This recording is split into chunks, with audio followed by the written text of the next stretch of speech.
Ay, nako mga kakwento, tayo ay nasa gitna ng init. Tapos nating maggala. Napakamahal ng gasolina ngayon, lo. Ay, totoo ka. Isipin nyo naman ay nung ako'y mag-umpisang magmaneho ang gasolina, hindi nyo bala kung magkano.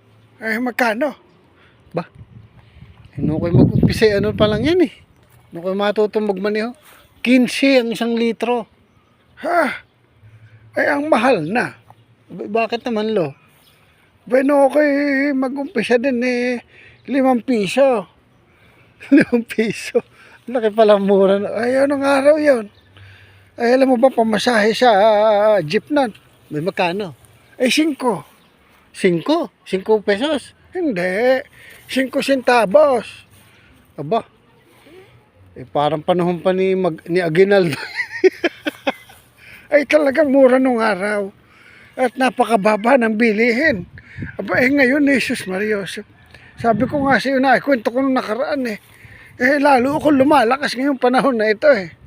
Oo nga na, kwento nyo na yan. Eh, talagang antindi ho ngayon. Diyos ko. Kaya kung kayo ho ay malakas pa at kaya pa nyo namang humakbang, eh, ihakbang ninyo kahit mga 5-5 kilometro. Anong kilometro? Layo naman nun. Ay, nako. Eh, mabuti wag ka na lang lumabas at ang hindi ka rin magastusan. Totoo yun. Isa pa yan. Pero pag hindi ka naman lumabas, eh, baka naman mabaluong ka sa bahay.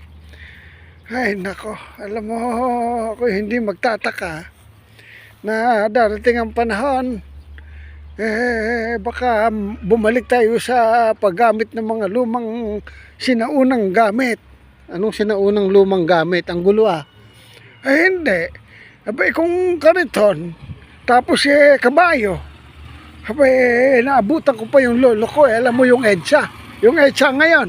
Alin, yung Highway 54 nung araw. Yun ba yun? Yun. Abay, dyan eh, nangangabayot, nangangalesa yung lolo ko. At yung kalabaw niya, hila-hila yung karitela niya. Eh, kung alam lang daw niya magkakaganyan niyang EDSA na yan, eh, baka bumili siya ng lote dyan eh. Eh, kasi nung araw, eh, kanyang lupa, kanyang tabas, kanyang bulay, kanya. Wala nagmamay-ari dyan. Ay, naku, eh, ngayon, alam mo ba kung magkano ang kwadro, metro kwadrado? Eh, mahal na, siyempre. Oo nga. Ay, nako. Ay siya. At tayo ay maggagala pa. Papasyal ko kayo. Abang-abang sa mga susunod kong lakad.